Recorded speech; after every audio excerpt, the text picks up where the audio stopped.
Hey guys, Stevie D, how's it going? Gonna take some time today to go through the process on restringing new strings on a bass guitar. So I have 2024 Fender American Pro 2 Precision Bass 4-string, and the strings on it are really dead. So it's time for a fresh new set. I'm gonna go through just the different things to check over when you're restringing. Clean the bass, check for intonation, pick up height, and just make sure the tuners are all tightened down and whatnot. So stay tuned and we'll get her done.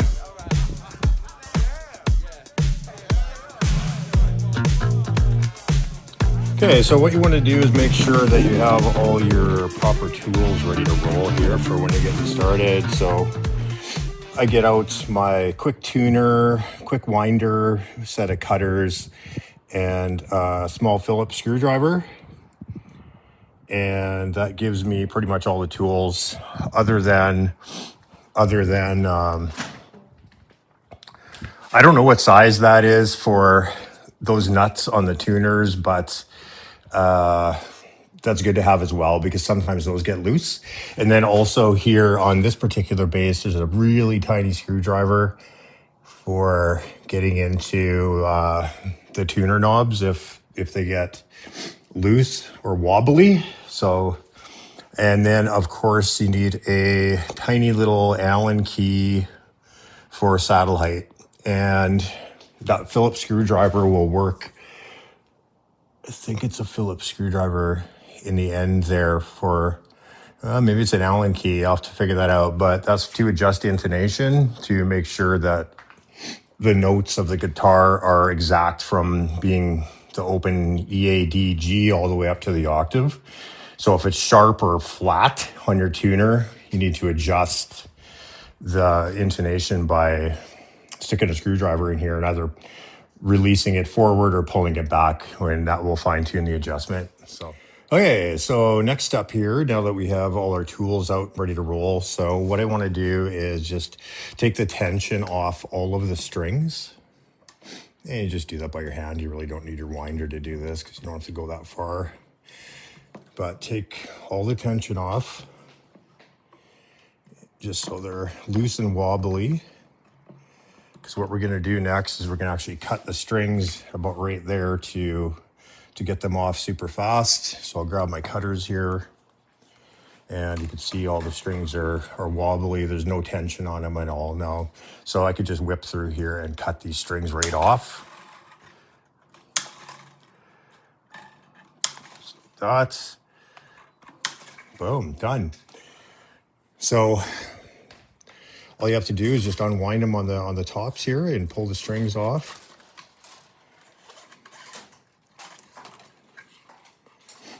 And just remove them away from the bass guitar. And I like winding them up for recycling, so I'll do that. Just make sure you watch your eyes when you're doing that because they can fling around and you definitely don't want to catch one of these in your eye. So now that that's done, I can just set that aside. And so on my bass here, they're strung through the back of the bass, the back side there. So I'm gonna pull those out right now. Okay, so I pulled all of the strings out through the back side of the bass guitar. Okay, so ready to clean the bass now. So I'm just gonna use this Frank's non-streak.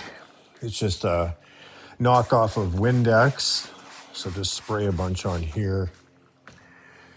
And the neck on this bass has like a shellac or a lacquer, I guess, on it. So it doesn't need to be oiled. So I'm just gonna wipe it off, clean it, make sure the frets are clean.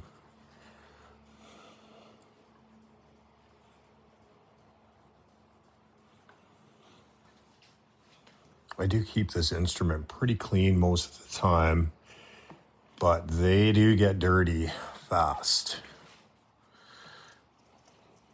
Do everything off that we can.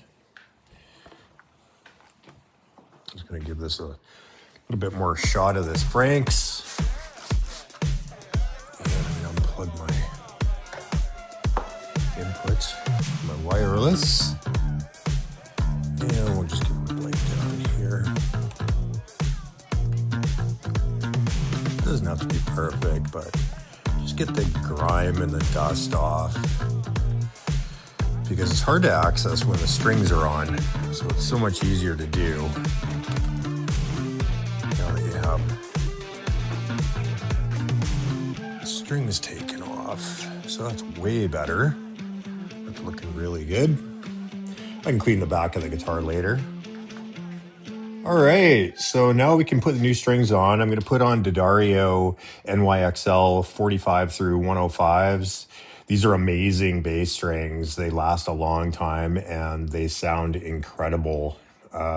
They really cut through in my bass rig and I really like them. I was running the lighter version, the pink package prior, but I went to the green 45 105s and I prefer these. They have a little bit more bottom end, it seems, but yeah, they sound incredible. So if you haven't tried these D'Addario bass strings out, the NYXL series, check them out. They are amazing.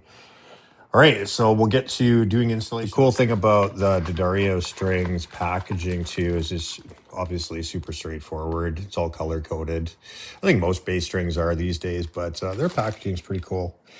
They also have Player Circle, which you can subscribe to, and you put in the code for the item that you purchased, and you actually get purchase points. So it's pretty sweet. Seems like a pretty good setup. I like the D'Addario company and the way they operate. All right, let's get at it. We'll put these new strings on now. Okay, so I was just pulling them out of the package here, and as you can see, they're already individually wound, separated, so they're easy to separate and get them prepared for installation on the bass guitar. So I'm going to install the E string first. So that's golden color. Find the golden color. It's right there. Obviously the thickest string as well. So just going to undo the string and get it all ready to go for, oops. So here's the E string.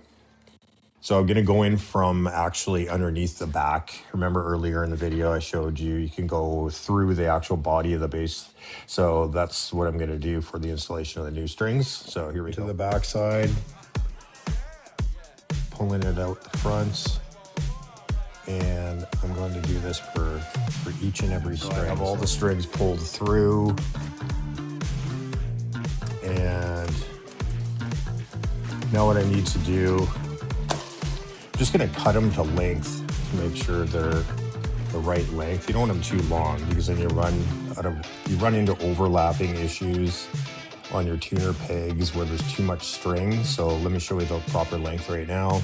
So start with the E string, and typically what you want to do is you want to have this about on the second tuner from the actual one you're working on. So there's the E tuner right there. So 1, 2, cut it right there, and that'll be enough length. So we'll do that right now.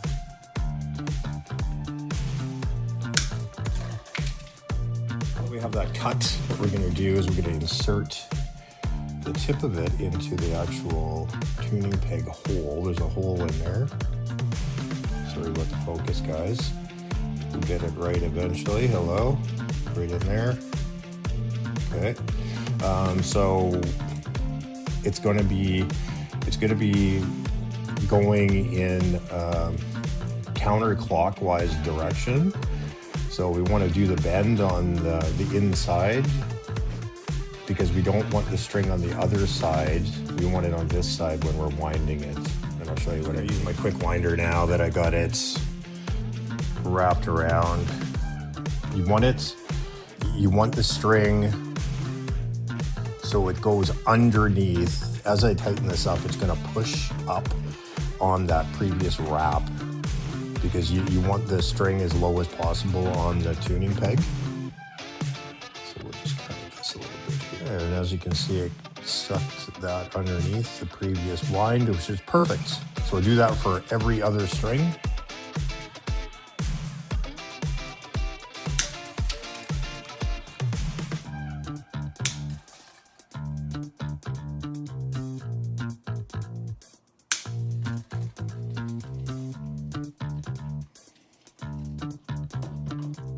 Okay. Got all the strings installed.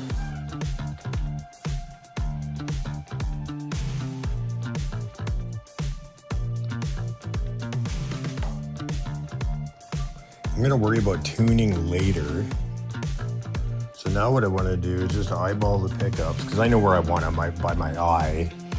And they didn't move at all, actually. So they're actually really good. So I'm not even gonna touch them. I do find sometimes, and maybe you can find this as well with your bass, after playing for an extended period of time, sometimes the pickups will automatically loosen up, I guess, and then you get clanking against the bass string on the pickup. I've noticed that with some of my stuff when I'm recording. You can hear it, then it's obviously not good. So you don't want your pickups too high where they're banging against the string, because that's going to be an issue for you. But I checked the intonation and everything is good. I'm just going to give it a quick fine tune here, but yeah, the bass is done. All right, everything is done. We have all the strings installed, and I just got to tune it up, but feel way better, so much cleaner and crisper. So there you go, just a quick video on how to change strings on the bass. Like I said, I went through the pickup heights. What you want to do is just make sure when you're pressing on your string and it's hitting the fretboard, you want distance between the string and the pickup. You don't want it to hit, obviously. So, and it's good where it is. I checked the intonation. So on an open octave up, if it's off, then you need to adjust moving your saddles in and out, but it's still good to where I had it before. So I checked the tension on the tuners on the front here as well. They were tight. So yeah, it's all cleaned up, all changed out, ready to rock and roll. Thanks for watching the video, guys. Until next time, peace.